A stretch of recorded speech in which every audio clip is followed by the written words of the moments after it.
Real football might be over, but the offseason, much like the city of New York, never sleeps.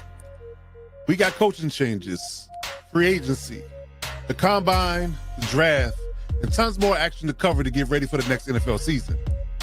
Who's going to be the next rising star? What new coach is going to have the greatest impact? What free agent is going to take your team from pretender to contender? Let us be the voice of the NFL news.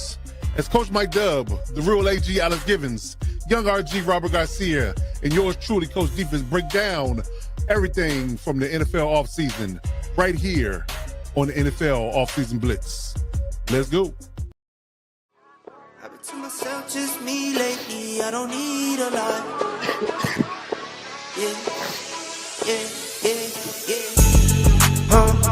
I've been to myself, just me lately. I don't need a lot.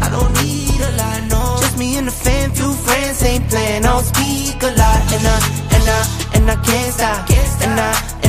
And I can't stop. And I can't stop. And I can't stop. I'm that cash money getter, big show stopper. 4 kids having no chain rocker. Make my business, work my business, count them digits, earn them winnings. I see you in my review and you been trying. Said you out here doing numbers but you been lying. And you know my little baby been fine. In the crib, bet she do it for the 9-9. I've been to myself, just me lately. I don't need a lot. No. Just me and the fam, few friends ain't playing. I don't speak a lot. And I can't stop. And I can't stop. And I can't stop. And I can't stop. I don't gotta say too much. My bros know the deal, they think I play too much. Never miss a miss, yeah, I've been scraping up. Life been moving fast, so you should pray for us. Just got a text, so I hit. I don't need designer fits, but I like how designer fit. LV with the Prada mix, this is not a mannequin. You see what I'm standing in, don't care who I'm standing with. Cause I'ma be me all day. I'ma be me all day. And you can't get in my way. You can't get in my way. I'ma be me all day. I'ma be me all day. And you can't get in my way. Yeah. I've been to myself, just me lately. I don't need a lot. No. Just me and the fam, few friends ain't playing. I don't speak a lot. And I can't stop. And I can't stop. And I can't stop. And I can't stop.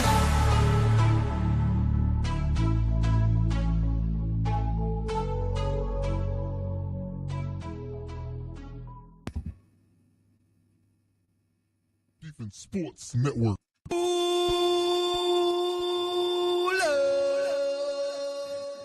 You are tuning into the Lockdown Defense Sports Network.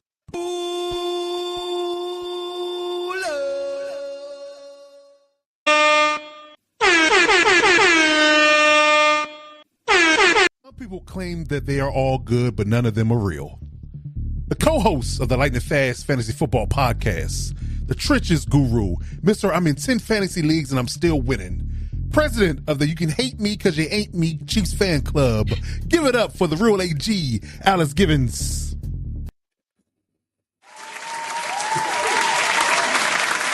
Yes, sir.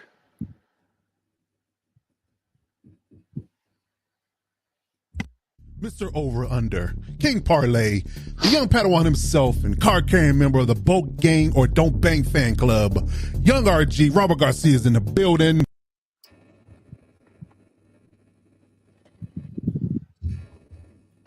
I don't know what's happening with the drops. It just paused at this point. Good luck, good job, stream, y'all. We appreciate you. So plus for me. I was like, what is happening? It's just spinning. We'll get it done though. But yes, young RG's in the building as well. Welcome. We'll get your applause at some point, RG. We'll figure it out. There it is. They were just hanging. I don't know what is going on. It is what it is. They just want it to be great. Yeah, there you go. But we're gonna get it right. We're gonna get a glove. It's not a normal day, so they're not used to us. We understand. We understand. What is this? Yes, welcome to the NFL Offseason Blitz for the Lockdown Defense Sports Network. I'm your host, Coach Defense, alongside young RG Robert Garcia, the real AG Alex Givens. We are here The squad is here, ready to rock and roll and talk about your preseason. Gentlemen, what is happening? Young RG, what's good in the hood? Oh, man, we got football tomorrow, man. We get to watch a Chargers game tomorrow. Preseason football is here. We obviously already had the Hall of Fame game, and what a Hall of Fame game it was. If it's any inclination of what the season's going to look like, I really hope that game is the first story, because that game, I know it was preseason, but it really did feel like a playoff game, man. There was some intensity. The last touchdown, the celebration. Yes. I mean, it just, if that didn't get you excited for football and ready for the season, I don't know what will. Indeed. Yes, I feel you there. If that's any indication what the preseason or the regular season is going to look like, we're in store for a really good one. I tell you that. For sure. The real AG, let's give us good brother. How you doing? What's going on over there? Man, I'm doing good, Coach. Excited to be talking about some somewhat meaningful stuff now. Meaningful games, meaningful battles. No more off-season speculation. We're in the stuff, so to speak. Yes, we're in the hunt. And to touch base on that Hall of Fame game, one was a sick game, and I saw that after it had average 7 million viewers, more than any MLB game this season. So football is king. The king is back, baby. Indeed. I saw someone quote tweet that stat about the viewership, and it was like, we're a bunch of sickos, man. Savages, dude. How many people we're just obsessed on that too? We're just obsessed. It's all good. I mean, it is what it is. It's got a 6-leg parlay with Bakari Mataba scoring a touchdown. Who? Right. Exactly. Right. Some of these guys are way past their prime. Some of these guys never had a prime. Listen, I'm a degenerate gambler, but even I didn't bet on the game. Right. You have your standards, right? You got preseason. I got standards. Right. Yes, indeed. Some people are just sick. You're right. They just gamble on anything. They gamble on their kids' grades, basketball games for Pee Wee leagues. They don't care. They don't care bet on anything. Bet their grandma rolling down the hill fast in the walker. Right? They'll bet on anything. It's wild, man. It is what it is. We'll get you some help. 1-800-GAMBLER if you need to talk to somebody. Yeah. Indeed. So yeah, man, preseason is here, man. Like I said, the games, full slate of games this week. Every team that you are a fan of is playing this week in some fashion. And I like how they spread the games out. They got games Thursday, Friday, Saturday, and Sunday, I believe. So yeah, it's gonna be a full slate of games. They got maximum national coverage. The networks are gonna be booming with games all throughout the days of the week coming through Thursday through Sunday. So it should be a good one. But we're going to talk some news here. We're going to talk some preseason. We're going to talk some projections, some player watches. We're going to talk about a lot of things today. So we're going to get right into it. So let's jump off the show by talking. Let's talk some money. Let's talk some money. So apparently Jahmyr Gibbs, Bijan Robinson, and Zay Flowers broke the bank over the past week and a half-ish. In regards to their extensions, they were all due or slightly early in the idea of getting paid. So they are now quite rich. I think I saw Nicole Lynn is an agent for one of the players that said, anybody have a Brinks truck I can borrow? I said, well, damn. Okay. Yeah, well, she wasn't lying. Yeah. She was not lying. So everybody, 10%. Right. Everybody, even including Jonathan Taylor, who is not on the list. I almost left him off, but Jonathan Taylor is on this list as well. In regards to him getting paid. It's funny, too. That's enough story because they saw Bijan get paid, and Jahmyr and Jonathan both got on their respective phones and said, to my agent, show me the money. Yep. Shouts out to Rod Tidwell. So we're going to discuss exactly what's happening with these deals, what's going on with them. We're going to talk about that particular aspect of it. Why is it on a solo tip? Hold on. There we go. That's a little rough on that one. Okay.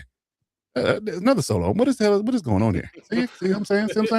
I want us to be great out here. That's the one I want. There we go. So yes, so let's talk big money, gentlemen. Let's talk about these particular deals.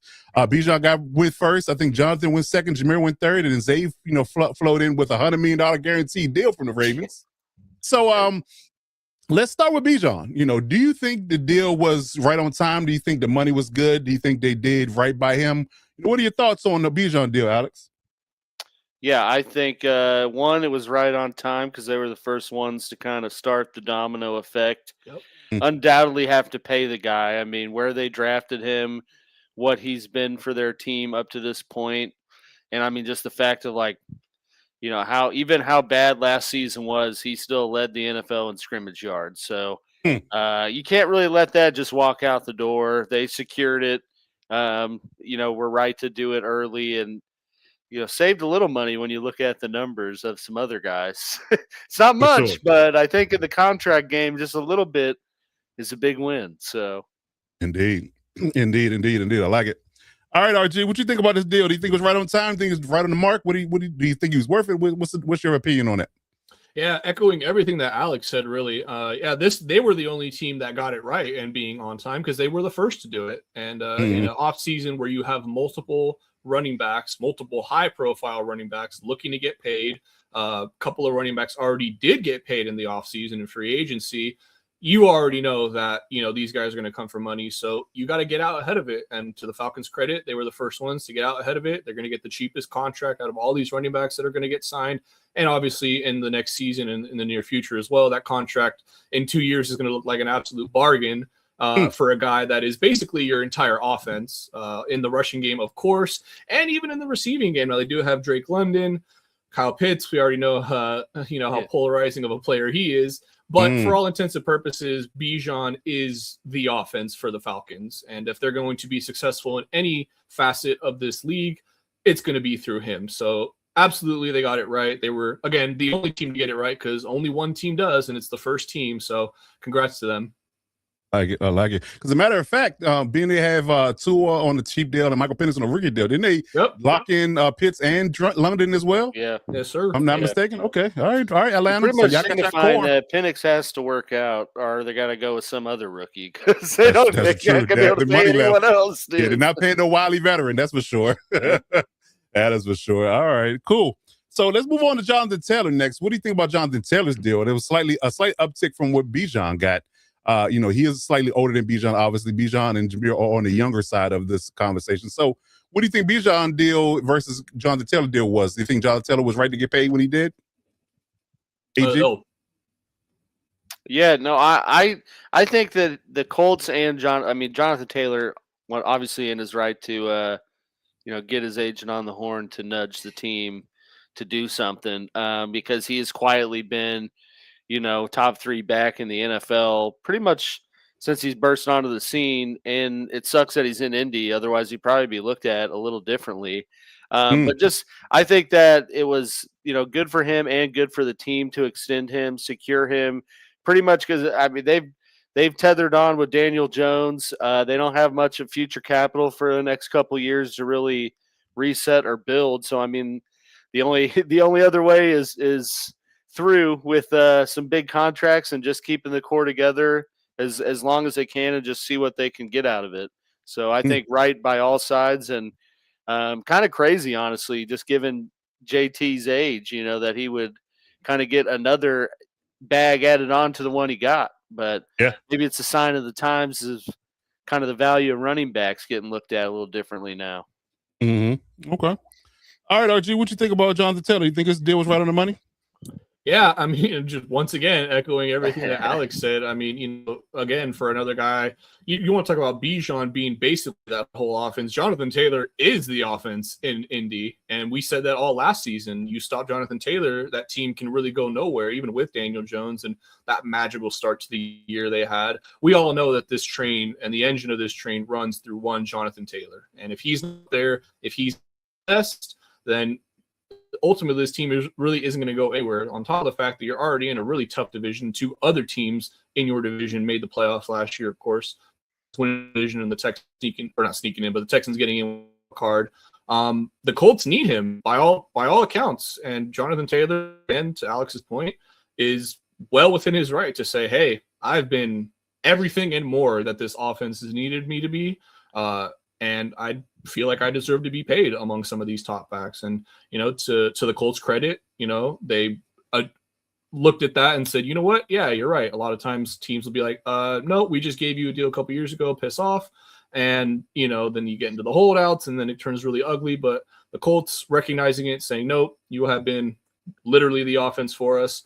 You deserve to be paid accordingly. And again, Jonathan Taylor, this season he is going to be getting a heavy, heavy workload you want him to be happy while he's getting, taking that punishment, taking those hits, carry after carry. So 100K hit.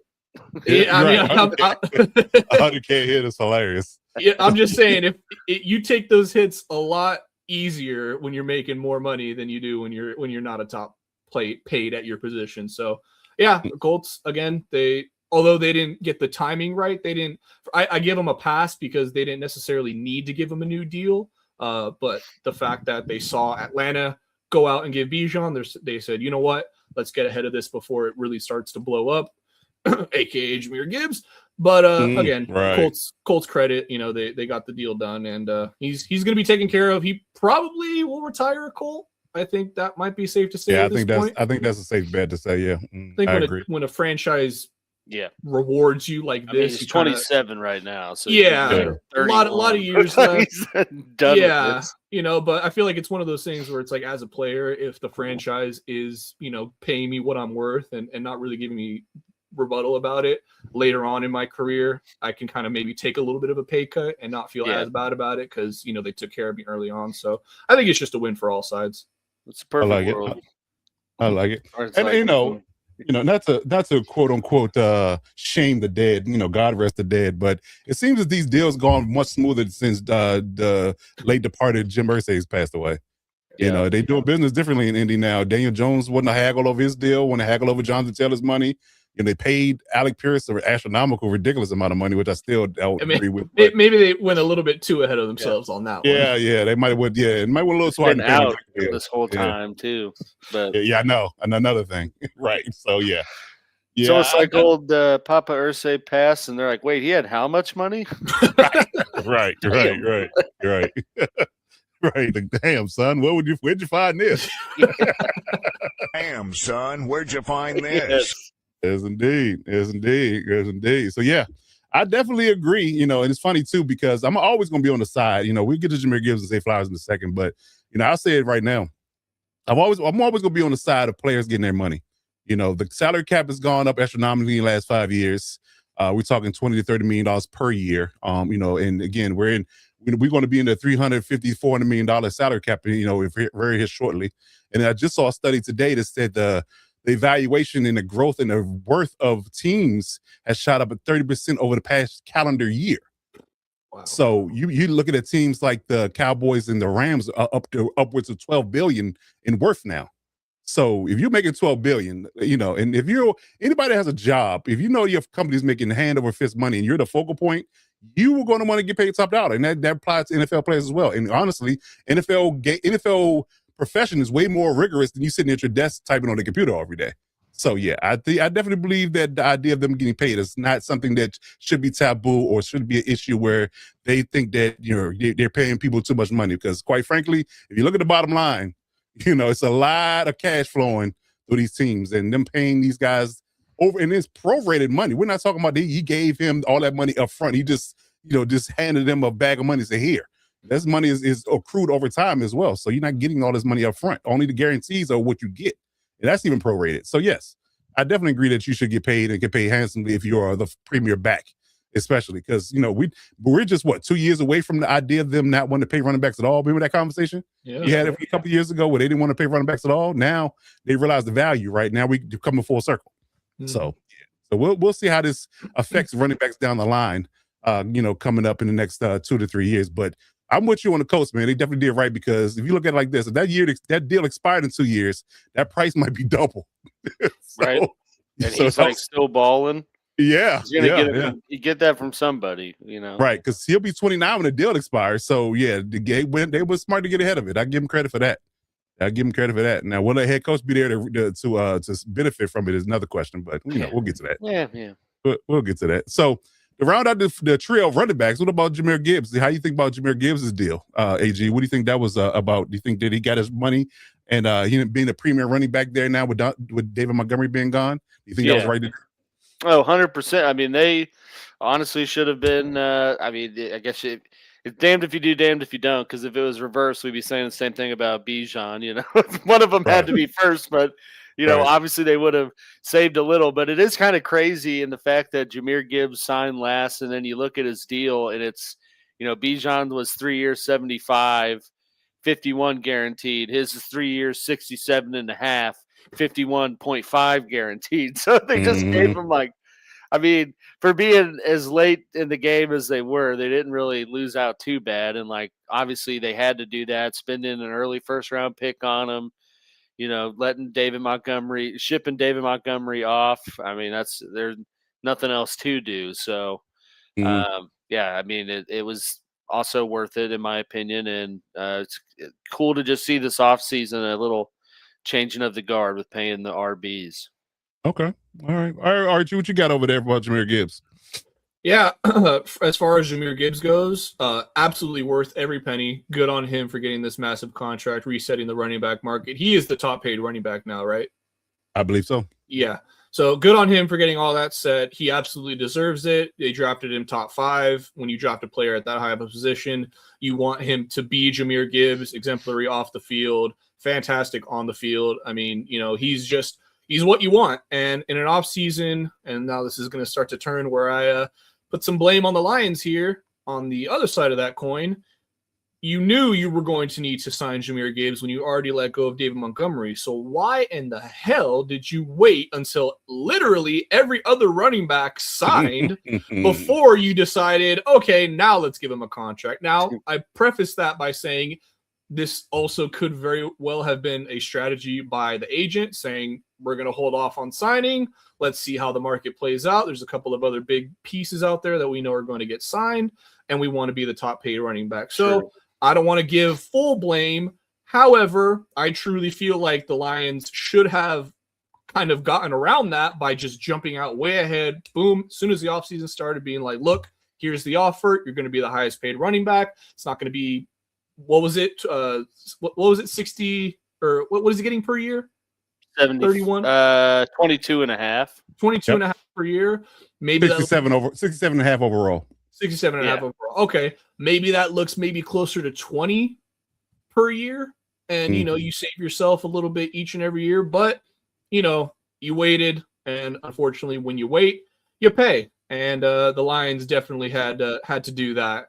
But again, it's not like you're, and we'll get to the next player. It's not like you're overpaying for a guy that is nowhere near that talent level.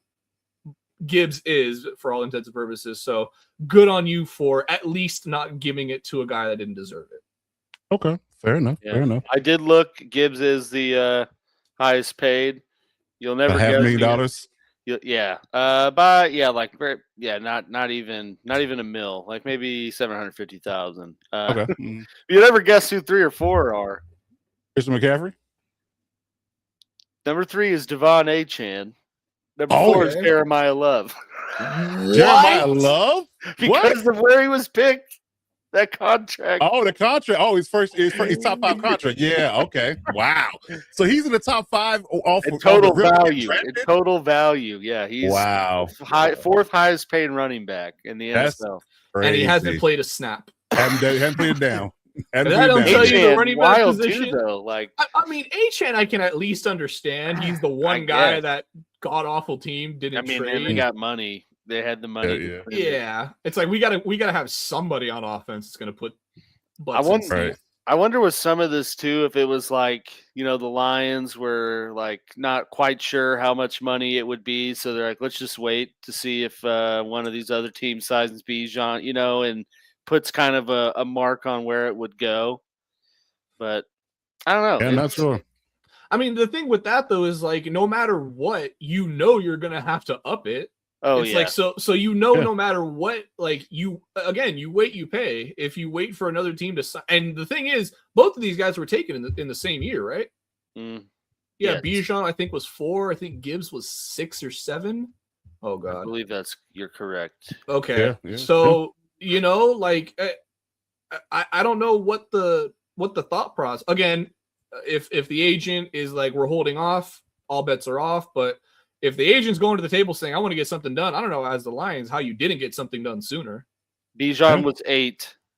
Jameer was 12. But wow. I was totally off. Well, Anthony Richardson was 4. It's easy to forget that. Tyree Wilson was 7. Who? Exactly. Right. Can we touch on that real quick? Before Bijan and Jalen Carter. Right. No, but look what the Raiders passed up on to draft Tyree Wilson. I know. That's in the top 10. It's oh, insane. Man. Yeah, literally, they took Tyree Wilson right after that, Bijan. Right after that, Jalen Carter. Right. Right after that, Darnell Wright. Pretty solid tackle. Right. All Pro Bowl players Jameer passed on. Have you seen that list of like historical Raiders draft picks of players they've taken before? Like guys went either a pick or two later, turning into like Hall of Famers, and they were drafting busts. Yeah, there's a lot of that. Chiefs took Clyde Edwards-Helaire. You know who went like 2 picks after? Jonathan Taylor. Wow. In the second round, no less. Because Edwards-Helaire was the last first round pick in that draft, right? Yes, how much time you got? Because I can read a whole novel of Tom Telesco reaching. Yeah. Well, yeah, true. That's true. Yeah, all right. Let's move on. We can move on. Yeah. So I have a slightly different take. I won't call it a contrarian take, but I have a slightly different take on Jahmyr Gibbs in this conversation. But the kid is dynamic. He's a great playmaker. Now, this one, I guess you could say, I won't call it concern, but one thing we should note. That this is going to be the first year that he's going to be the premier back. He's not sharing carries with David Montgomery the first time in his career. That's one thing. Yeah. 2, he's the not the least. He's the most undersized back in this conversation. He's the 199-pound running back. To be the bell cow of the team, that's a little concerning for me. Again, he has been, he's been nicked up here and there, but nothing significant. I don't wish it on him, but, just the law of physics tells me people that are undersized, the more they play, the more work they get. The risk, becomes, higher in regards to them getting hurt. So what I would have done, I would have paid him. I'm not going to refute that idea, but I would have also, gotten him a compliment, a supplemental person that can, could be reliable to take the pressure off him, so he don't have to, shoulder the whole entire, weight of the idea of running the football for the Lions. So. Yes, you let Montgomery go. He wanted to go. I think that was and I was going to get to that. Now he's hurt, and Pacheco was hurt. So yet again, there still lies a problem. You still have Jahmyr Gibbs, and then who else? That conversation. So I would have gotten aggressive in saying that I'm just going to get him a compliment, so we don't have to burn him out, because he is 199 pounds. He's not 210, 220 pounds like Taylor and Gibbs are. Taylor and Bijan are. They are more of a, I guess you can say, although they're 4.3 speed guys, they have a lot of more cushion, to absorb the punishment they're going to get ultimately by playing running back. So that's my only issue with the fact that they paid him and they didn't really go out and get him a true compliment after they traded David Montgomery. So maybe that's something they'll look into. If something happens, something moves around in the preseason, before they get going in the regular season. But that's my only angst that he's a little bit on the lighter side. In his space. So that's the only thing that worries me about his deal. But the last one is, let's talk about Zay Flowers. The wide receiver in the conversation of I just got PTSD about my rant I had on the Electroshock podcast about Quentin Johnston. I'm sorry. Yeah. So Jackson Smith-Njigba obviously got paid Offensive Rep Player of the Year, Super Bowl champion. And Zay Flowers in the same draft a few picks later now is a paid man as well. Quietly, Zay Flowers has definitely been productive for the Ravens despite them being a run-heavy offense. He's been a 1,000-yard receiver his entire career for the Ravens, which is sneaky for me because I didn't expect that when I saw the stat line. I was like, really? He had that many yards, over the course of 3 years? So they went ahead and paid him and got ahead of it. And the amount of guaranteed money he got, $100 million in fully guaranteed dollars. Yeah, that's definitely a lot of coins for the Ravens. Another conversation about the regime change. Jesse Minter over there versus the Harbaughs, and who couldn't draft a receiver if he could, if he life depended on it when he was in Baltimore. But now they got Zay Flowers obviously, and they have they drafted 2 more guys, and Jacoby Lane looks like the real deal. So, what do you guys feel about this deal? Do you think it was an overreach? Do you think it was right on the money? Do you think that he earned it? What do you think about this particular deal, AG? Yeah, I think it was 100% an overreach, but something that the Ravens ultimately had to do with what they have at wide receiver and their inability to, kind of find one. But I mean, that's a hell of a lot of money for what I would call, wide receiver 1B, not really a bona fide, true like X receiver. He's progressed every year, but I mean, he's tied with Justin Jefferson for the amount of money he's getting paid, and I sure as hell would not. I would 100% picking Justin Jefferson to be on my team over Zay Flowers. Same breath. All right, yeah, he's paid more than CeeDee Lamb. You know, Amon-Ra St. Brown. A lot like it's a lot of money for a dude that like has not, fully bursted onto the scene. Maybe they feel that's going to happen with the Declan Doyle and this new offense, but it's a hell of a lot of paper. Yeah, I agree. All right, RG, go ahead and rip him a new one. I know you've been waiting for this one. I'm going to preface everything I'm about to say with always players first. Go get your money. Good shit, Zay. I'm proud of you. That being said, overpay.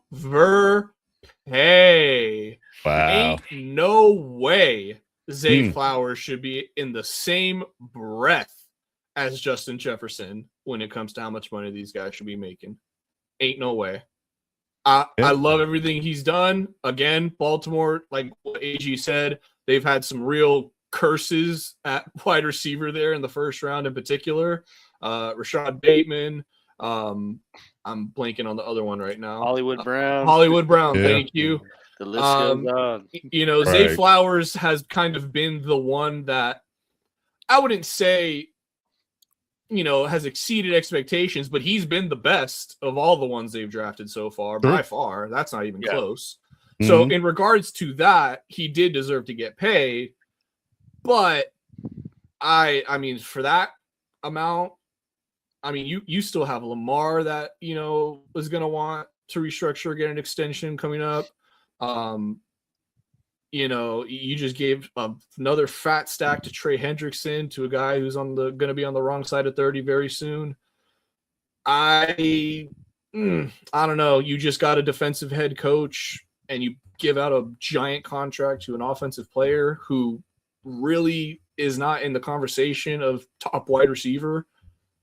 I don't know. I feel like, but this is why, it's always preached. If you want to play football, become a wide receiver, because goddamn, they be making that cheddar.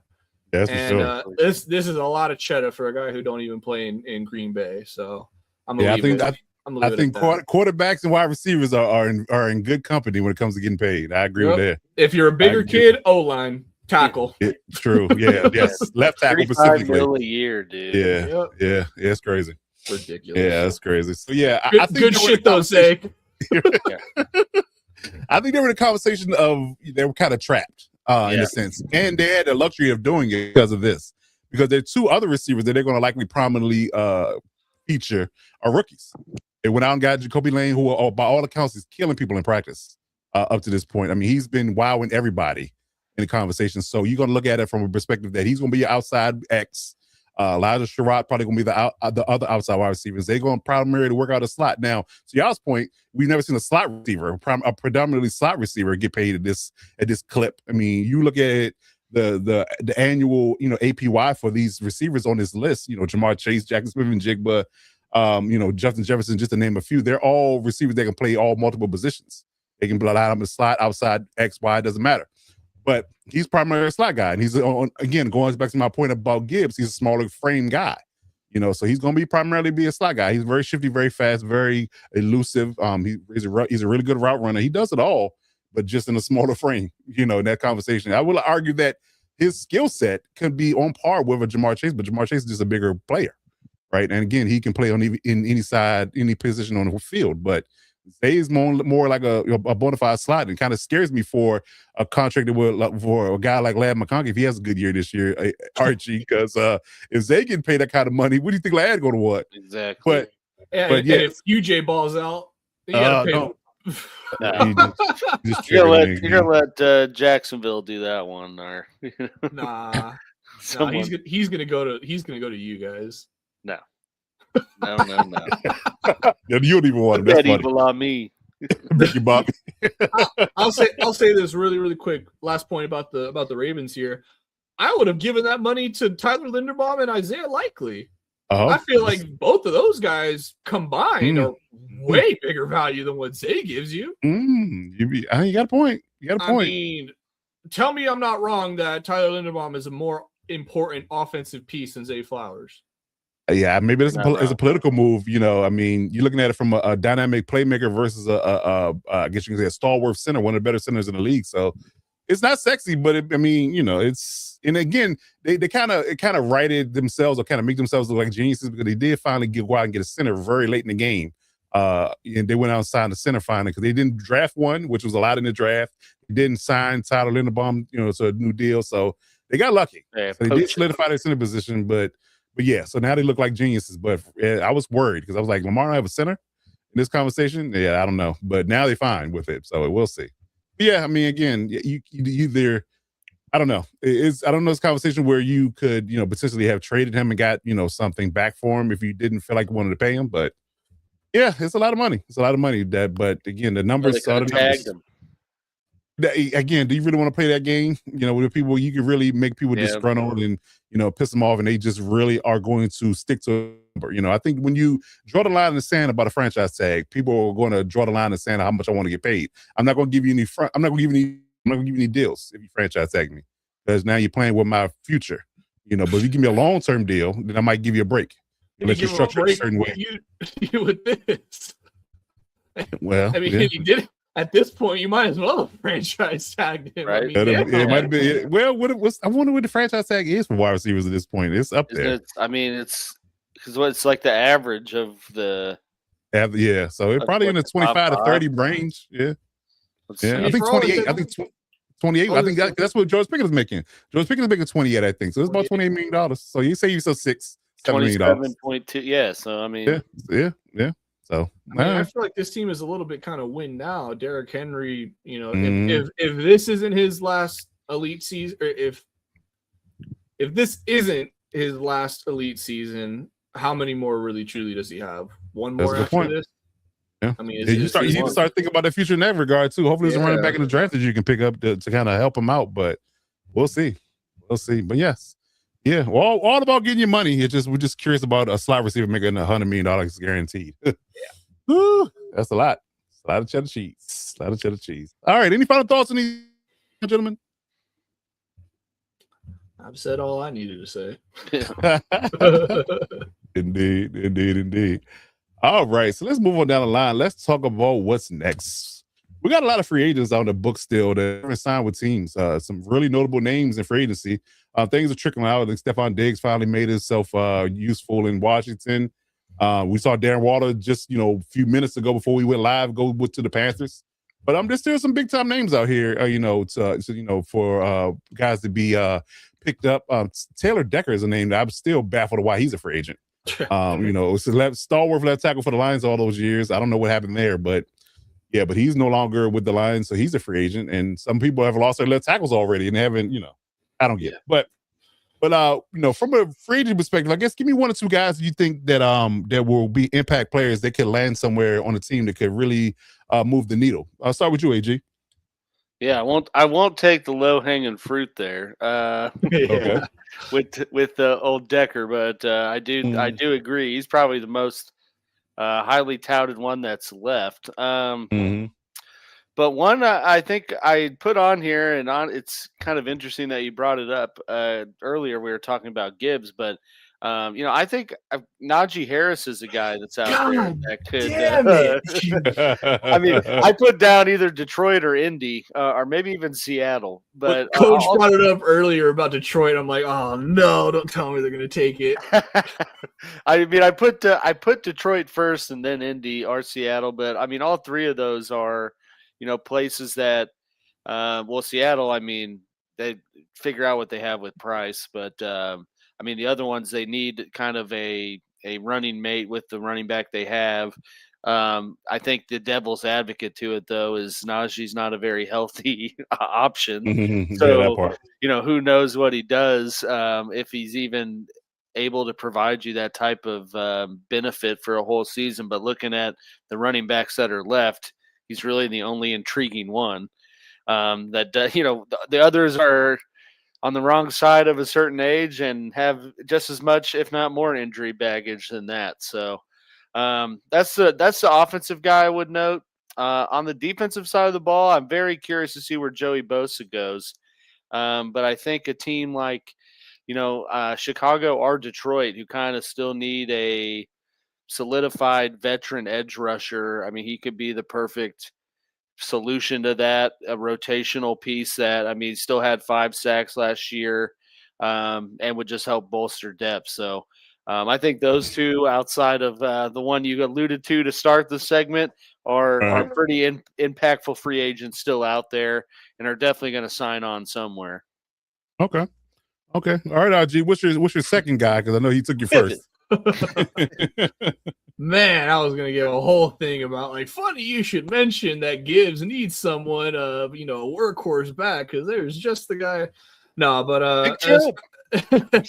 as far as somebody I feel like should be signed, I'm gonna go. It's gonna be a homer pick with the offensive side of the ball. They'll never do it, but a guy can dream. I really hope the Chargers go out and still get Kevin Zeitler. I really feel like the right guard position, I'm not confident at all with Cole Strange. I feel like Zeitler can slot in there and give them just some very solid reps at right guard. We're not looking for elite, obviously top 10, top 15 even. We just need serviceable. I think with Biotish at center, for the guards especially, having a good center is massive. And I think just that upgrade from Bradley Bozeman to Biotish is going to elevate the guards, a bit in that.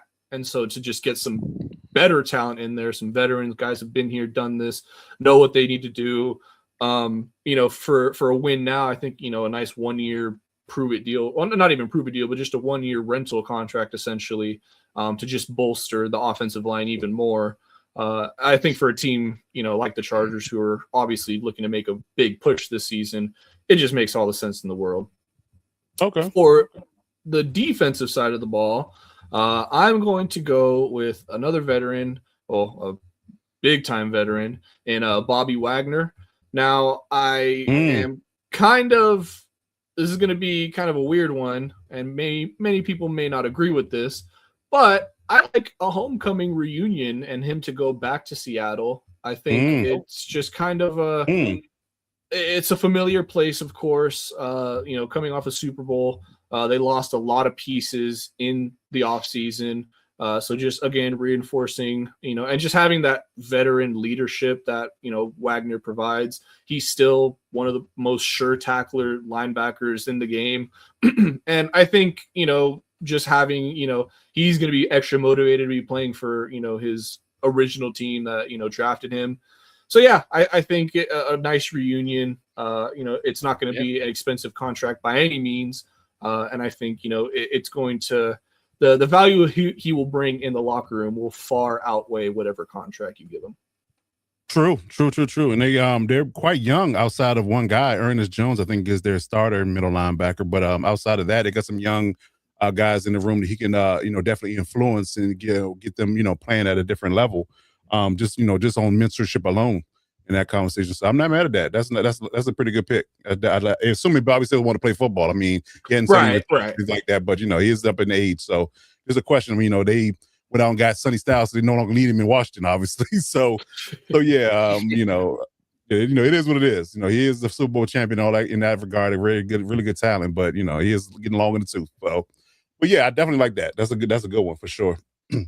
So, I mean, obviously, we're talking about Washington for real quick. I will address Taylor Decker. I think Washington should have got on the phone immediately and called Taylor Decker when he lost Tunsil, right? That should have been a layup. Maybe they still will, but I mean, because they want to bump their right guard out who played tackle before, bump him back out the left tackle. So I'm like, terrible idea. Yeah, I don't like it. But get Jane Day coming off an injury. Do you really want to risk his safety? But there's a reason for that switch at left tackles, because the other left tackle is the guy that Alex is very familiar with, Andrew Wiley. Oh, you're right. He's Andrew Wiley. He's the starting left tackle right now. Well, according to what Dan Quinn said, they're going to bump the left guard out to left tackle. That's what they're saying they were going to do. There's a reason for that. Yeah. It's because they saw Wiley do one practice and said, "Mother of God." Yeah, you're right. Yeah, please. We can't do this. Yeah, please, mommy, not him. Yes, indeed. But getting deeper into the weeds in regards to And so I just talked about with Detroit having a reserve back, or I guess you can say a back that can complement Jahmyr Gibbs. I'll be calling Nick Chubb. I would call Nick Chubb and let him be that bruising power back that they can use for those gritty yards. So you don't have to rely on the 199-pound 4.3 speed Jahmyr Gibbs to get you that tough 1 yard. If you need a tough 1 yard, why not Nick Chubb? So I would call Nick Chubb. He's way more on the conversation of durable. Outside of the gruesome knee injury he had, he's been pretty serviceable. So I would argue that that would help Jahmyr not have to have 300 touches in the first 8 weeks. And to kind of save his legs in a sense and save him, your investment, because you just invested big dollars in him, so you want to preserve it, right? So I would call Nick Chubb if I'm the Detroit Lions. That's one thing. Secondly, on defensive side, if I think the Bears have an issue with pass rush, in my opinion. I think that they need a pass rusher. I would call Hassan Reddick if I were them. To help my pass rush room out. If nothing else, just to be a designated pass rusher. You don't got to come in on first and second down. Deo and Sweat can handle the run game. Just bring him in. We need a good pass rush. Have a three-headed rush monster with them three and just go to work. Because again, you got great corners. You have some nicks and bruises in the safety room, but and it's a thin room. But outside of that, you get pretty solid. In that particular side of the ball. So you got to get up to the quarterback. You don't want to have them doubling Sweat all night. And not be able to get to the quarterback. So I would definitely call Hassan Reddick if I'm them. I'll find me a pass rusher from some avenue. Or Vaughn. Or Vaughn. Vaughn's older, obviously. Yeah, I'd definitely call him somebody. Yeah. I was going to say with Hassan, you even have that chemistry with Josh Sweat from their time when they were on the Eagles. So yes. Even makes more sense. Exactly. They already know each other. So that's a slam dunk for me. So that's what I would do. I got to confirm this because I wrote this down and I got to see. Oh, hell yeah, he did. Von Miller had 9 sacks last year. Really? Quietly, dude. Very quiet. Very quiet. 37% of snaps played, 9 sacks.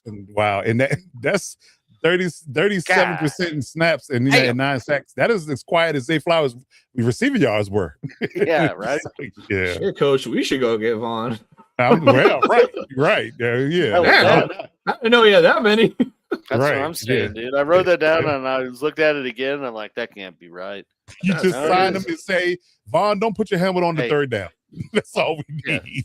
Vaughn, you don't even got to come to practice. We already know what you're going to do. Exactly. Just stay in shape and just do whatever it is you do.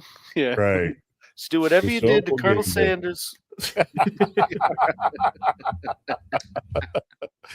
Coach Klein said I could. Yes. So I'm intrigued about Trayvon Diggs. I'm thinking about Stephon in Washington and protecting Jaden Daniels' mom. But that's there's kind of a good amount of sneaky good amount of corners out there. I know Trayvon, Marshawn Lattimore still out there, I believe. So yeah, Kenny Moore, Lattimore still out there. Yeah. So Kenny somebody Moore can use a veteran. Guess Tre'Davious White, but didn't he retire? Did he? I thought so. I didn't see that, but he might have. It's possible. It's possible. Yeah. So yeah. I mean, again, if you need a corner or edge rusher or left tackle, Commanders, why not? Because definitely some guys out there they can help you out. At least be a stopgap so you can fill that void permanently in some fashion. But yeah, that's definitely a good one. So any other free agents y'all can think of they can land somewhere before we move on? Tyreek Hill to the Chiefs. Oh my God. Well, you can have him now because apparently he don't have any strength in that leg. I know it ain't gonna happen until super late. It's either gonna be the Chiefs or the Rams. So it's gonna be hella late in the year. Whoever is more in more contention, that's probably gonna be the team he goes to, right? Yeah. Can you imagine Tyreek Hill with Puka and Devontae? That's not fair. That's not fair. That's not fair. Aaron Donald, Miles Garrett on the other side. That's a super team. Oh, come on. That is an all Madden team. Seriously. But matter of fact, don't do that until after you play the Chargers. You can do that however you want after that. Just after you play the Chargers, because we don't want to deal with that drama. Yes. Okay. All right. So that's your free agent recap or free agency predictions of guys that may land somewhere in the next couple of weeks. So moving on to week 1, we're here. Preseason is ready, man. We got some things going on in that particular aspect of it. But like I said in the top of the show, week 1 is here. Preseason for everybody is started. Starting tomorrow. Games are on. I think we got 4 games tomorrow and 4 games Friday and then Saturday and Sunday. Got a full slate of games all day. So if you're doing nothing but sitting on your couch, there'll be football on your TV. So, gentlemen, let's talk about storylines in regards to the preseason. What are the biggest storylines that you're tracking that you want to, I guess you can see watch play out in the preseason, starting with week 1? Start with you, G. Yeah, I think the biggest one is probably got to be this Browns QB conundrum, and which one of those? Mine. Well, we gotta stop letting AG go first, man. I know, right? Well, you did to me last pod, RG. So no wonder having on first once. Yeah, he's like, I'm only going to the order how we RG on the screen. It's not personal, brother. It's not personal. Takes my topics, he gets a snickle fritz, dude. I see through the lines of the Jedi way. That's a good one. Yeah, I think that's got to be probably the biggest, if not definitely one of the biggest storylines to watch as the preseason develops. Obviously, we've got the Shador Deshaun Watson battle. All reports have been they both are certifiable ass right now. So what? Time will tell. We've got Todd Monken, adding more fuel to it every day when he gets in front of a microphone. So it's going to be a very intriguing preseason. And just I think that's going to be the most exciting battle to watch, during this 3-week stretch. Yeah, good point. And they're definitely both going to have to play because, we have no clear winner in this conversation yet. Although they named Deshaun the starter for this one. I think we might have talked about it backstage about how we feel like that Deshaun's going to start 1 week and Shador's going to start another week. But, they'll just trade off until they figure out who's going to be the one air quote, person that's ahead of the room. Now, let me ask you this since you brought that up, because this is something I was going to bring up because I say you stole my topic. But in regards to this particular conversation, and this is leaning towards, Kyler Murray winning over JJ McCarthy, right? So what does that mean for Deshaun Watson if he loses the job? Because he's the one highly paid person in this conversation. Shador is the 5th round pick. This contract is definitely not of the ilk of Deshaun. So if Deshaun loses out to Shador, hypothetically, what does that mean for Deshaun Watson's livelihood? Let me say it that way. He's out of the league. It's done. Okay. I don't think I don't know if he'd necessarily be out of the league, but he ain't getting. No more bags for him. He's going to be a league minimum veteran backup for a while. And I think someone like him, after everything he's gone through, I almost feel like, and the fact that he was absolutely blessed with that contract, whether he deserved it or not, take that for what you will. Call it divine intervention or just Brown's stupidity. Both are very much on the table. I think at that point, your career is kind of done. I mean, we've seen him on an NFL field, and he does not belong by any stretch. He used to look like he did. He did, it was miraculous, and he is truly, without a doubt, one of the biggest what if in NFL history. He's the highest paid quarterback in the NFL right now. Yeah, and he's absolutely crazy. Yeah, and if he doesn't right the ship this year and get back to anywhere close to the form he was in Houston, that got to be one of the greatest fall offs in the NFL history. I mean, you looking at, they were talking top 5, top 10, 10-ish quarterback. How you rated it when he was at his height. I mean, hell, his last year in Houston, he almost threw 5,000 yards, 33 touchdowns. That's what I'm saying. He was, they were talking. That's why everybody figured the contract, he's going to get a bag. It's just a question of what the bag was going to be. It wasn't a question of if, it's how much. Just Cleveland swooped in and gave him fully guaranteed, money in his suspension. That pissed off every owner in the league outside of the Browns. But yeah, so. And then he didn't play a meaningful down since then, if I have my numbers correct. So that's the issue. I mean, he's played in the most games he's played in since he signed that contract is 7 in a season. Wow. 6. Yeah. 6 and 6, the other 2. Yeah, man. He hadn't even played half a season yet. That's what I'm saying. So you gotta cash in and play, for the season. I mean, if they're terrible and they're looking at a top 5 draft pick around week 13, 14-ish, they're probably giving the hook and let Shador play. But he's gotta look decent, in the conversation that they can, justify that money at all. Because right now they got egg all over their face. Yeah, That's I mean, for sure. I kind of feel like just given money wise, and like the Browns are going to do everything they can to save some face on the amount of money they spent. Like, unless Deshaun Watson just goes out and throws an interception every time he touches the field this preseason, he's going to be a starting quarterback for Week Wow. 1. Yeah, I But, mean, just on money alone, I would agree with that. But there's a conversation. I mean, Shador looks like, because let's be honest. I mean, he's, whatever you believe about what he did on off the field, whatever your belief is your belief. I'm not going to get into that. But the opinion on Deshaun is not great. He is persona non grata for most people right now. And Shador, conversely, is selling jerseys. Like, people are advocating for him to play in Cleveland.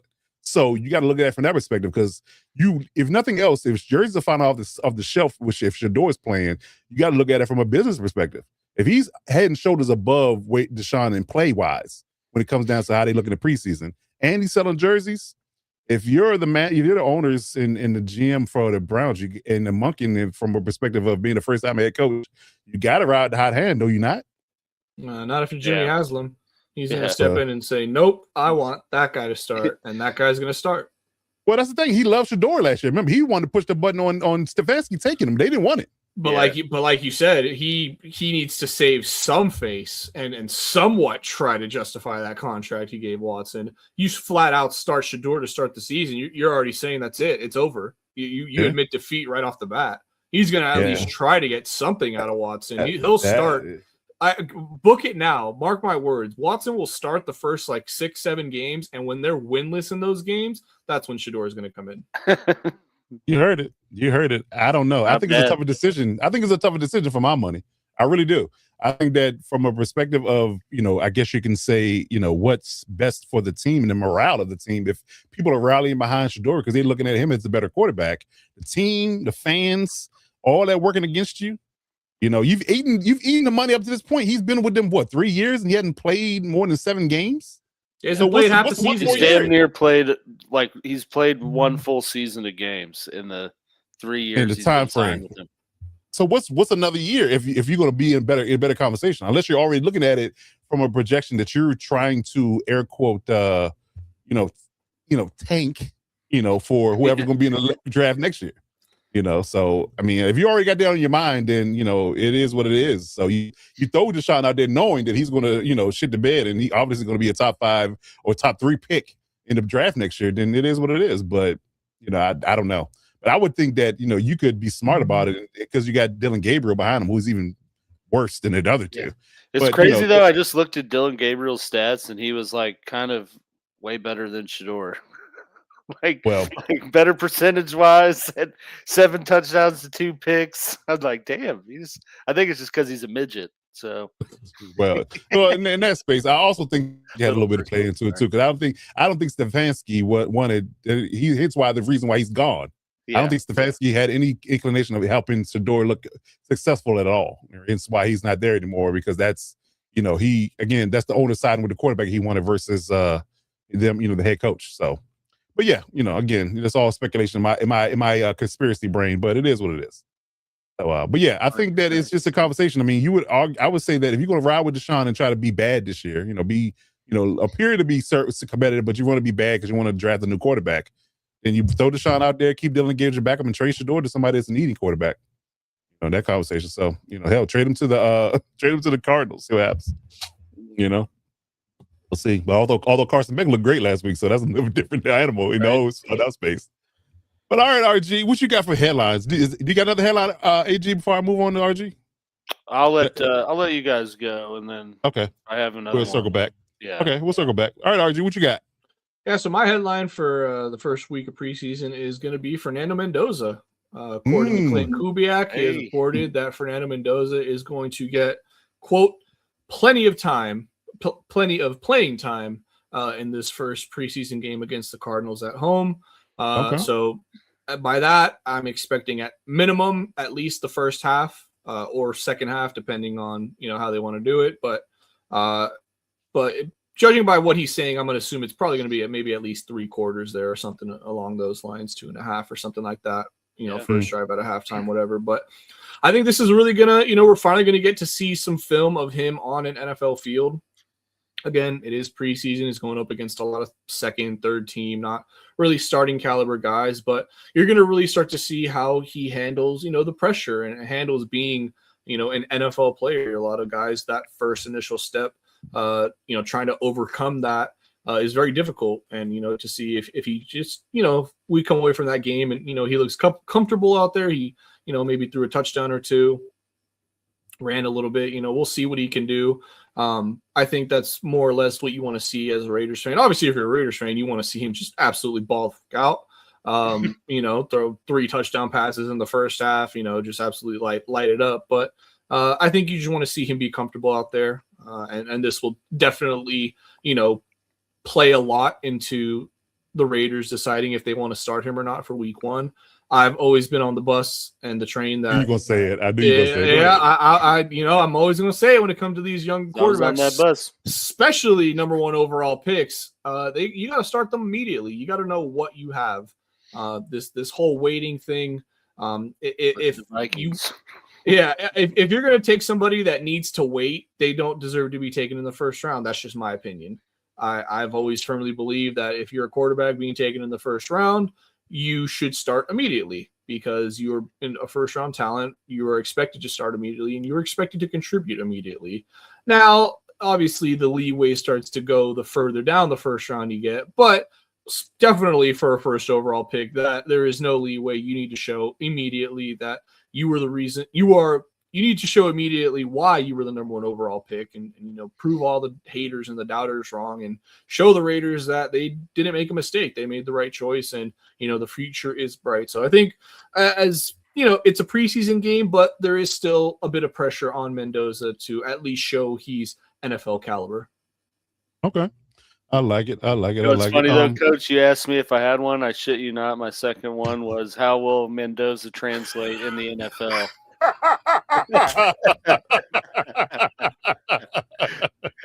I kind of smirked once RG started going. I was like, damn, I would have taken his too if you had me go again. Funny. That is funny. And national championship rematch coming up against Carson Beck. So that'd be kind of. Oh, that's right. That's a good one. That's a good one. Little nugget of information that we didn't. That's a good one. A little bit. Okay. Good stuff. For me, I think that it's interesting because it's more of a, I guess you call it a deeper dive because we know that he's not going to start this year based upon who's in front of him, right? But by all intents and purposes, because I brought this up in our draft coverage in our sleeper segment, and I don't know if it was RG or AG was on a video with me when we talked about sleepers. I think it was RG. I'm almost positive it was you. We talked about quarterbacks and how the class was we just kind of skipped over it. Oh, yeah. Because we everybody outside of Mendoza was kind of like everybody was kind of off of them. Yep. But Drew Aller, ladies and gentlemen, has been lighting shit up in Steelers practice. He looks really good in McCarthy's offense. So I'm looking forward to seeing Drew Aller play some snaps for the Steelers and see if that translates to, the actual game, I won't call it a simulation, but in actual game, live fire action going against a different team because, he's been on time. He's been accurate as hell. Arm strength, everything that I talked about for his physical traits. Because I kind of touched on it just a slight bit, but I just didn't understand the idea of what happened. I do realize he did get hurt, but he even before the first 5 games before he got hurt, he was struggling at Penn State. Because everybody had him in the top 10, conversation of being one of the prospects to come out of the draft that's going to be an elite quarterback to pick up in the 2026 draft. So the being he fell to, I want to say like the 5th round to the Pittsburgh Steelers. It's amazing the fact that they might have, kind of stumbled into their franchise quarterback because we've all argued the idea of the Pittsburgh never want to reset things in a sense and go high with draft a quarterback or move waves to draft a quarterback high to kind of, bring themselves back into fold since Ben Roethlisberger has been retired. So if they lucked up into a good franchise quarterback, Aller that late, they struck gold, in my opinion. The kid is 6'5". Yeah, 3rd round. I'm sorry, I undersold it. I'm third round. Excuse me. Yeah, so he took him in 3rd round.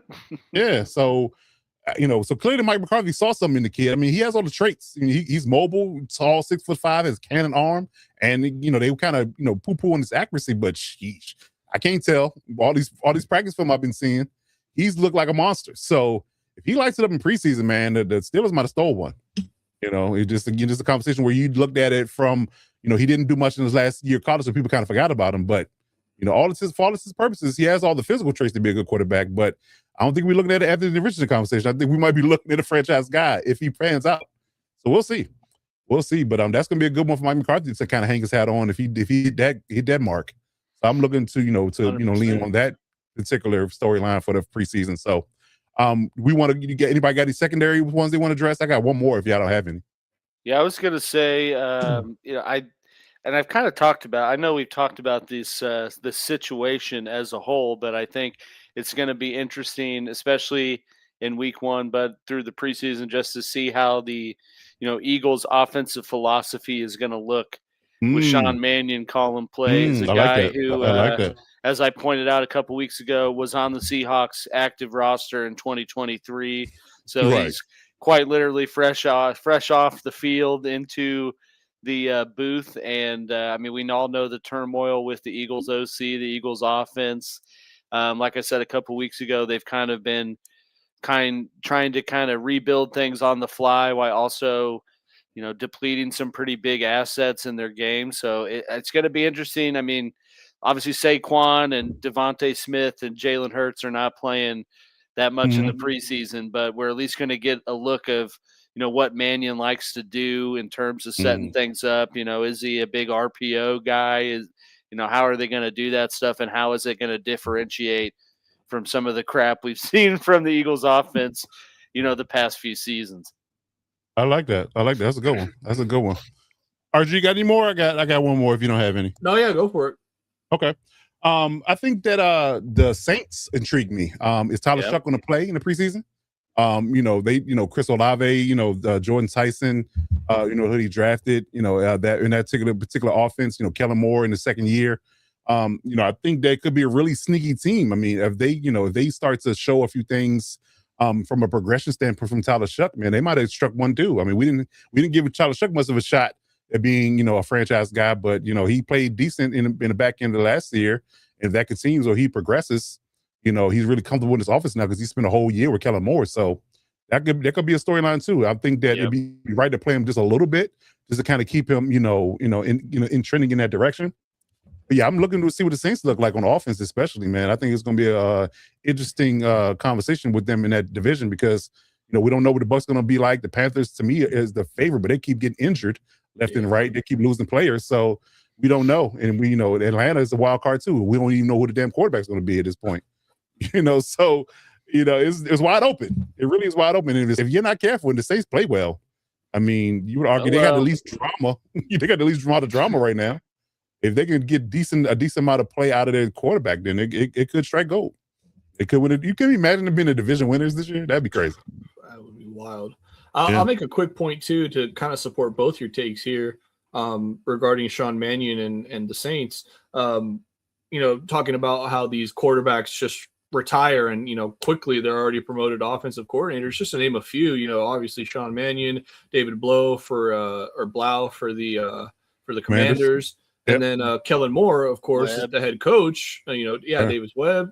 So these, I guess the league has kind of seen the success that Kellen Moore had and has decided that, hey, these backup quarterbacks, they weren't the best on the field, but their minds and all these different, schemes that they absorbed of all the years and being in different franchises and different coaching rooms, things like that. There's a lot of value there. And I think we might start to see we've already kind of started it, but I think we'll start to see a much sharper trend in these former quarterbacks taking on, maybe not as quickly coordinator and head coaching jobs, but, pass game coordinators, things like that, quarterbacks, coaches. I think it's going to be a little bit of a new era in that regard. Yeah, and they're doing right by aligning themselves with good play callers to be their air quote mentors. You got Declan Doyle, align himself with Ben Johnson. Everybody's come through the McVay tree, the Shanahan tree, just to name a few. So, right, and it's a resurgence with offensive play callers, rising the ranks pretty quickly. Because I would argue that anybody that you named or is in that pipeline, they're going to be in line for a head coaching job soon if they hit right. So because everybody's saying just hire the head coach that is a good play caller. And then the fact that you have the prowess of being a quarterback or just knowing the quarterback position to that degree because you play quarterback all your life, no matter whether or not you were really successful as a in your performance on the field or not, cerebrally, the game. You can see it. It's definitely ingrained in you. So that was going to do nothing but support your quarterback in that conversation. So if you got a franchise quarterback that you need to make hit, because again, we always say that if your franchise quarterback is not hitting, you don't have anything. So if that particular ideology is going to continue, these guys are going to be head coaches before you know it, assuming that they hit. So I'm definitely intrigued to see what Declan Doyle does and Sean Mannion for sure. And interesting too about Davis Webb, because he's under Sean Payton and he's going to have the reins. But I heard Sean say yesterday that it's going to be a tag team effort. It's not going to be just him calling him wolves. Already stepping back. Yeah, exactly. We're already walking back, right? Yeah. So we'll see. But yeah, definitely you're spot on with that argument, because these offensive coordinators are doing right as far as the matriculation is concerned, and they're shooting up the ranks really quick. That's for sure. Well, you think about some of them too, like when Archie was making his point, not to be the Homer Mizzou fan, but I kind of thought of someone like Chase Daniel, who's played for like Sean Payton, Andy Reid. Was in Detroit, was like made all these stops. It's like, just to be able to pick that mind. And, today I feel like in the NFL, at least on the offensive side of the ball, it's all about, developing a young quarterback. And it's like, what better asset for that than someone who's like been drugged through all the grind forever and like been in the same room as, top tier NFL play calling minds. It's like, that's how you tap into it. I agree. I've pounded the table for Phillip Rivers to come, back and back to the organization and be a coach in some regard, because same thing. Assuming we have the last year. Yeah. It's like, I'm going to be player coach. Right. Oh, that's funny. I was like the youngest, I was the longest John reference. Yes. Just great saying that. Yeah. Okay, good stuff. Yeah, that's a good one. Damn, that's a good one, man. But I agree, man. If Phillip definitely wants to coach, and Chase Daniel has an easy. Granted, he's doing a really good podcast now, but shouts out to him. But I think that he would be great, and he can call Kellen Moore tomorrow and be on his staff today. In my opinion, he was in LA when Kellen Moore was there. So clearly Kellen Moore is the guy, and he's the play caller, but he can be under him and just get the experience from that coaching perspective. Just start to, air quote, get your feet wet. And then once he really wants to be, to the point where he wants to branch out his own, I'm sure he'll have a path. So, yeah. So I definitely like that argument as well. But, yeah, these ex-quarterbacks being offensive coordinators is definitely a slam dunk idea for sure.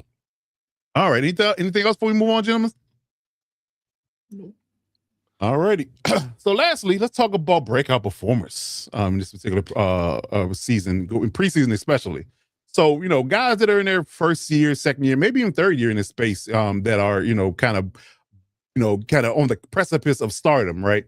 So who do you guys think, is going to be, one or two guys that you have on your list that are going to be breakout performers in the preseason that should matriculate into the regular season? How about you, AG? Yeah, I'm going to pick, I got a long list here of, okay, mostly rookies or like intriguing battles from things I've seen. But one guy, and I will preface some of this is from my own dynasty wishes. But okay, I think with the Raiders wide receiver room and the fact that there's nobody in there, or nobody's really taken that step forward, I think it's going to be interesting to see what Jack Beck does. A guy that they took pretty early. I want to say third round last year, maybe somewhere. But guy out of LSU, right. Productive wide receiver in LSU. Some people thought he would kind of have a pretty big impact as a rookie, and he didn't. So, second round, pick 26. Okay, so early. He was an early ass pick, and he had he was averaging. He had better stats at LSU than some of the big names that are in the league right now. And one, that goes by ODB. But so, the potential is there. Like, he had the production in college, just for whatever reason, did absolutely almost nothing last year. So I think, he's poised to take a big step forward. I imagine they're going to get him out there early and often in the preseason to help kind of facilitate that to roll into the regular season. So, that's a guy I'm definitely watching, throughout the preseason to see if he actually does that. Okay. All right, RG. Who you got on your list? This top breakout performer. Yeah, I'm going with the homer pick. Sue me. It's Trey Harris. I knew you were gonna say that. I am so excited to see Trey Harris start to really come. I mean, he's already made some incredible catches in training camp. That he has. I think he, obviously there was a lot of talk about like, does he fit McDaniel's system? Does he fit what they're trying to do? From all indications, he looks like he fits just fine in the McDaniel's system. And I really want to see him. We already saw a little bit of him in the regular season last year, and the little bit we did see was fantastic. He's an amazing blocker, great route runner, amazing hands. So I really just want to see him back in action, and especially in the preseason is where he's going to get most of his play, obviously with the starters and Ladd and QJ being out. So I'm definitely very excited to see. I think he has the potential not to be like a massive breakout because the wide receiver room is a bit crowded there in Los Angeles, but I do think he has the potential to really come onto the scene and make a name for himself this year. Maybe be a little bit of like a, kind of like take over that Keenan Allen role, just that reliable third down, reception guy. And yeah, I'm very, very excited to see how he looks like. And are we giving two? Did you give two, Alex? I only gave one initially. I was going to go through. Yes. Oh, okay. All right. Yeah. RG. Come on. I'm kidding. I'm gonna dig into the weeds a little bit here. Again, I'm a defensive guy, so I'm gonna start there.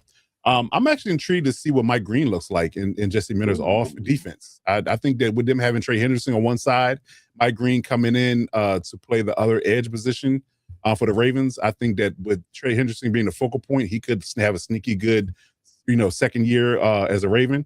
I think that could be a storyline that kind of write itself in a sense because we know, nothing else. Jesse Miller can dial up some pressure. He definitely could do that in some unique ways. So playing games with him and a few other guys, I think he drafted Zion Young this past year as well. So they got like a 3-headed rush monster over there as well. So I think him playing a lot of different, twist stunts and a lot of manipulative games up front. I think that's going to be really good for Mike Green's ascension. So I'm going to love to see what he does as being a secondary guy from the pass rush conversation in Baltimore. So I'm definitely looking at Mike Green first, and then we'll get to AG next. I got another guy I want to talk about as well. I'm kind of hoping they will get stolen because this is a good one. Go ahead though, AG. Oh, I thought you were about to go. I mean, you can go. No. Go ahead. No, go ahead. I think it's a little bit. It's a little bit of a deep cut. I'll tell you, none of mine are defense. Being the former offensive guy, I didn't note any defensive players because who cares? No, but I wouldn't be the Chiefs fan on here if I didn't shout out Cyrus Allen. Though I'm excited to see what he does. He's got a lot of preseason hype. He is kind of banged up right now. He's left practice a few times the last week, so I don't know if he'll even play. And sometimes I feel like, sometimes like the writing's on the wall with the Chiefs. If someone doesn't play, then that kind of tells you like they're planning on using them a lot in the regular season. So I mean, it may all this excitement may not end up being anything, but I think another guy I'm interested to see is Nicholas Singleton in Tennessee, the running back they took out of Penn State. Has all the stats coming out of college. Had more rushing yards, I think, and touchdowns than Saquon in Penn State history. Went, I think, 5th round. Kind of knock on him, like has all the athleticism, ran a 4.3. But has like Isaiah Pacheco level vision, which for those of you out there, that means not good. I agree with that's not good. But he's in kind of an intriguing spot, obviously in Tennessee. Like the only thing can't get any worse than they've been. So they're an improving team. They have Tony Pollard and Tajay Spears in front of them.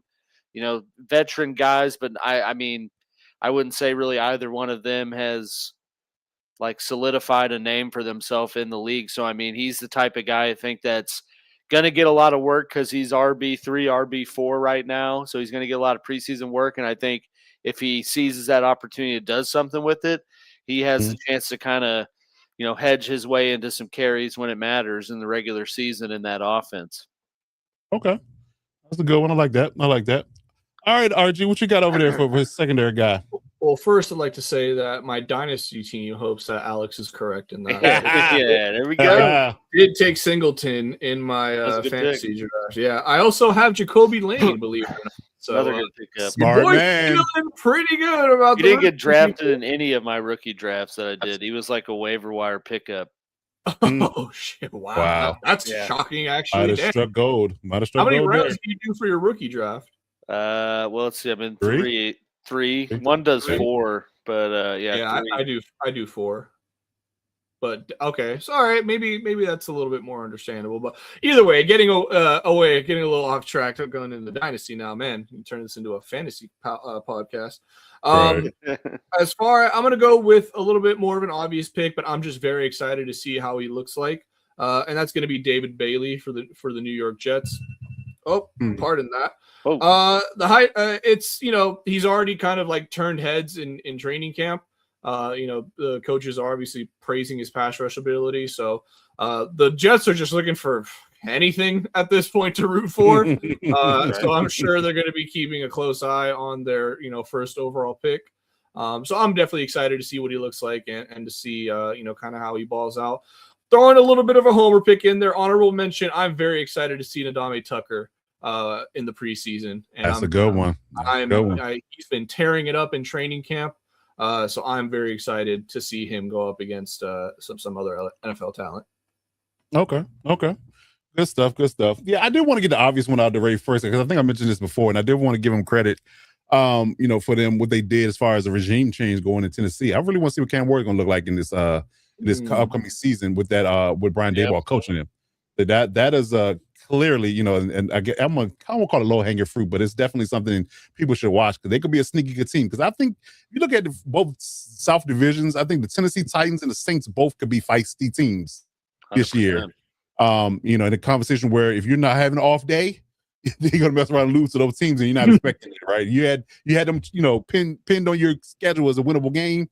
Yeah, if you come in there half stepping, it's gonna get ugly for you, I think, because they're clearly well coached. They have, their roster building has been pretty good. I mean, just what the Titans have done in one offseason, just to kind of, just to reimagine what the Tennessee Titans look like has been great. But from a defensive perspective, same vein with the Tennessee Titans. I want to see what Kevin Winston Jr. looks like. He was a little banged up coming out of college, and he kind of got it started late with the Titans. So full off season, fully healthy now. I think I want to see what Kevin Winston's going to look like from that particular role, because I think him and Xavier Watt, kind of fell under the radar as far as being good safeties. So on top of the fact that Nick Emeagwari just stole the show last year as far as the rookies are concerned when it comes to safety class. But I do believe that those two guys, Xavier Watt and Kevin Winston Jr., can be really good players in 2026. I think they're going to really do wonders for their defensive side of the ball for both teams. So I'm looking at those two guys to actually flourish and be really good breakout performance for this particular conversation. And I do believe, because they're young players, I do believe that we'll see them on the field a little bit. So I do believe we'll see them in the preseason, and we should definitely get a glimmer of what they're going to do in 2026 for me. So y'all got any more? Did y'all want to add to the list? Yeah, one more. Just to bring us back full circle to the Browns for a second. I'm excited to see Taylon Green in this preseason. The other quarterback they took out of Arkansas, that's like Anthony Richardson. I mean, he ran a 4.2, 6'5", cannon arm. Yeah. So I think he's good for some highlight plays in late preseason games, and it might make things intriguing, say the least. But I figured it's the preseason. It's the only time the Browns are relevant. Let's talk about them as much as we can, I give them some airtime. They won't get a whole lot of airtime in the season, right? No.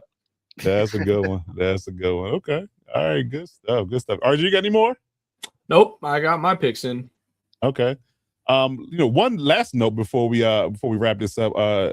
Mr. Stribling for the 49ers, because with Debo coming back, obviously Mike Evans, always with his soft tissue issues and things of that nature. Persall done for the year.